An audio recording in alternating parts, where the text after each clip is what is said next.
Ya, jadi kita kemarin kedatangan satu power kelas D dari salah satu relasi kita ya teman-teman. Produk dari Youtuku. Ini kemarin dikirim karena pastinya mengalami kendala meskipun saya tidak mencoba sebelumnya ya. Jadi kemarin pas datang langsung saja saya eksekusi kemarin ya. Jadi ini power class D full brick D2K versi lama. Jadi PCB ini mirip dengan PCB-nya Pak Bitronic, produknya Pak Bitronic. Saya melihat beberapa komponen yang menurut saya kurang baik, maka saya tanpa mencoba dulu langsung saya eksekusi saja power ini.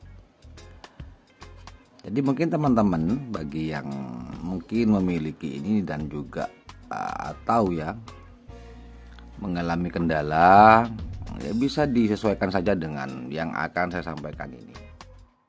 Pertama teman-teman ya, ini untuk tegangan 90 volt. Banyak perubahan ini yang saya lakukan. Ini salah satunya, banyak ya. Karena yang pertama ini dia menggunakan IC 55 yang kurang bagus kemarin. Jadi langsung saya ganti menggunakan IC 55 yang bagus dari Texas ya. Kemudian untuk 072, 071-nya bagus, tapi saya lepas dan saya solder langsung ke PCB. Kemudian untuk speednya ya, ini bawaannya dia kemungkinan besar di 330 kHz teman-teman. Untuk tipe full brick yang dipakai untuk menghandle speaker di frekuensi bawah seperti full brick di 2x5 ini, saya kira untuk rentang frekuensi antara 200 sampai 220 kHz saja. Karena untuk power yang digunakan pada speaker untuk subwoofer atau low itu dia tidak membutuhkan kecepatan PWM yang sangat cepat ya. Sebaiknya menggunakan PWM speed rendah sehingga tenaga yang dihasilkan pun juga lebih besar pastinya. Jadi ini untuk untuk ininya, untuk air speednya ini ada di ini teman-teman. Jadi ada di resistor nomor 2 dari atas ini. Ini asalnya 2K2, saya ganti 820 kHz. 82 kHz. 820 ohm ini. Kemudian saya mengganti ini teman-teman. IC-IR-nya ini keduanya itu tidak bagus menurut saya, menggunakan IC yang harga belasan ribu ya. Jadi untuk full brick itu atau apapun lah ya, pastikan menggunakan IC yang harga 20.000 ke atas. Itu meskipun menggunakan yang belasan ribu itu sama-sama nyala hidup ya, bisa bunyi, tetapi pada kenyataannya saya sering mengalami kendala di situ. Kemudian untuk diode ini, diode bootstrapnya ini menggunakan 460 bawaannya. Saya ganti menggunakan 31 GF6. Ini 30 NS. Nah, jadi memang untuk diode bootstrap ini harusnya pakai diode yang memiliki kecepatan recovery yang baik. Itu untuk diode saya ganti, asalnya 460 saya ganti 31 GF6.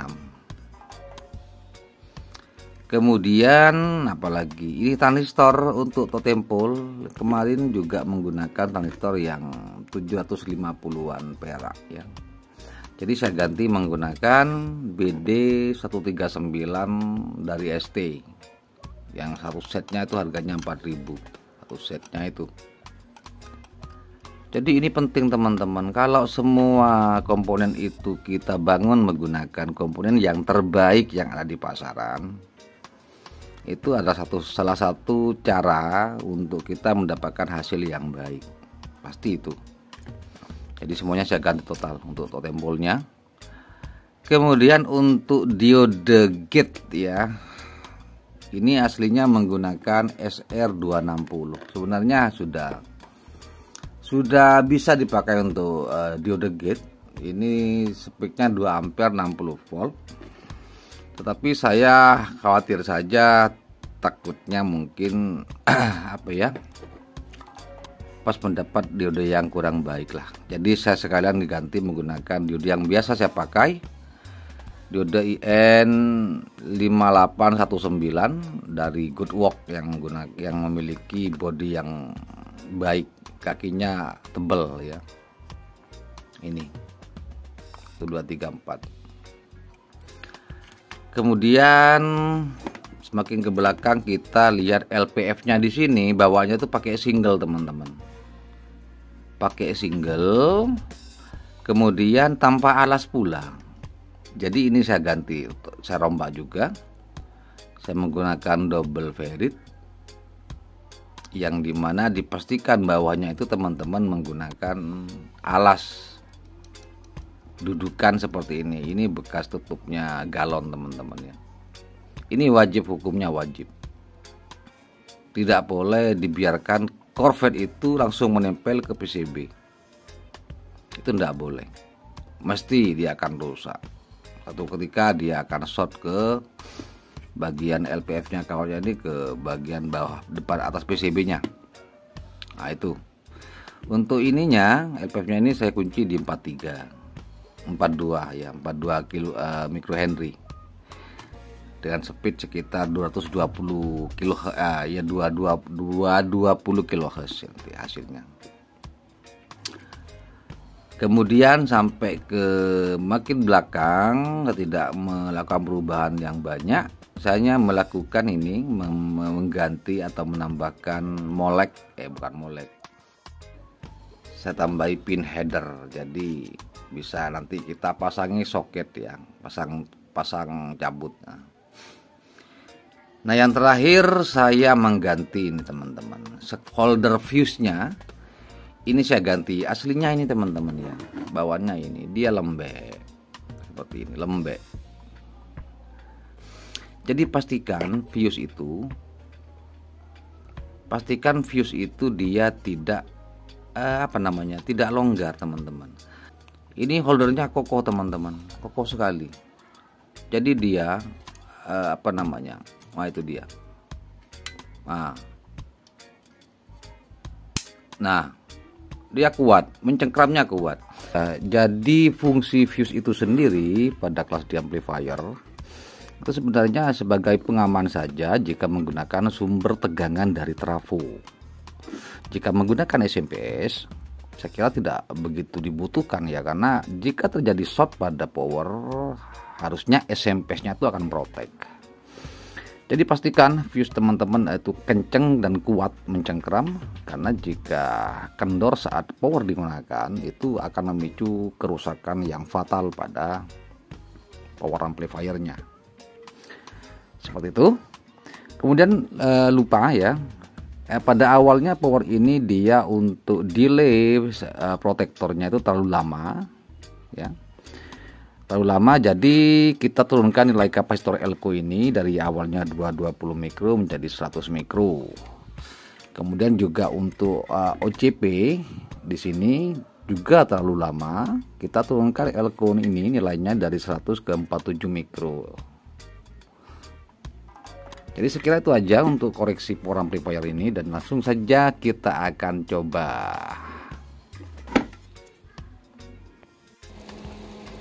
Jadi sekarang kita langsung saja uji power amplifier U2Co yang sudah kita rehab habis. Ini kita langsung saja tanpa dicoba pakai input audio ya, langsung kita load saja berapa dengan keterbatasan listrik di 90 volt sudah terhubung dummy load 4 ohm, ampere, volt out, dan ini untuk PLN ya, PLN. Kita coba berapa ini. Bisa kita lihat sambil kita lihat ya teman-teman.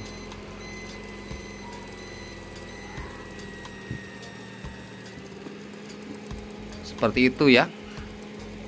Listriknya sudah megap-megap. Itu ya, kita cek lagi.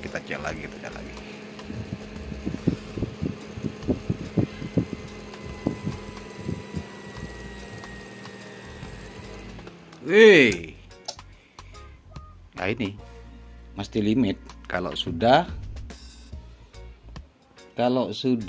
seperti ini, mesti limit teman-teman. Mana rokokku ini? Oh ini. Jadi begini teman-teman ya. Untuk mendapatkan tenaga mesti harusnya modal awal tuh ya listrik yang baik. Untuk listrik subsidian di rumah saya ini 900 kVA jauh dari jaringan ya, jadi ya drop parah. Jadi kalau anjlek tidak anjlek teman-teman, tapi ada batasan trip jika melebihi batas. Ntar lagi nyalain teman-teman. Kita lihat apakah ini ada yang rusak atau gimana ya. Tapi saya kira di limit ya. Tadi bisa kita lihat dapat berapa itu, sekitar mungkin 21 ampere 90 volt, sekitar ya hampir 2000 watt di 4 ohm. Jadi saya kira untuk versi ini itu sudah bagus. Kita lihat saja ini. Antar lagi ini menyala. Apakah ada kendala power sudah rusak atau ACMPS ya, kita coba saja langsung saat nyala. Sebentar lagi nyala, langsung kita lihat apakah semuanya masih aman-aman saja. Untuk videonya tidak saya tidak saya potong ya, seperti itu. Bentar lagi.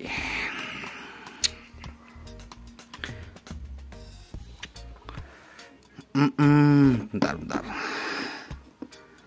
Mana ini korek. Gak ada.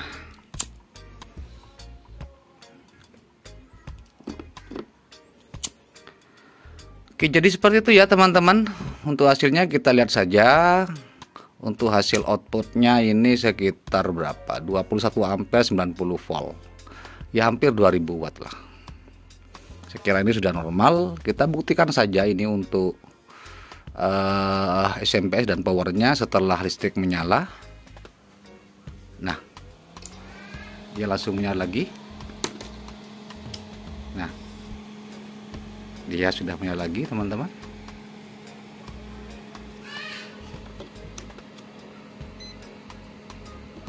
Nah, dia normal, masih normal ya. Oke, jadi saya kira itu saja untuk video kali ini. Servis atau rekondisi penyempurnaan dari power amplifier D2K full brick single feedback PCB hitam, produk dari Yutuku. Semoga ini bermanfaat untuk teman-teman semua. Tetap dukung channel ini ya. Itu bentuknya sudah murat marit ya. Itu akibat karena memang osiloskopnya menggunakan trafo ya. Jadi adanya penurunan tegangan untuk supply osiloskopnya menyebabkan tampilan dari bentuk sinyalnya jadi seperti itu ya. Intinya kalau sudah digas-gas seperti ini dia aman ya, aman biasanya ya. Oke, terima kasih untuk waktunya. Semoga bermanfaat dan kita akan berjumpa kembali di lain waktu dan kesempatan. Sampai jumpa.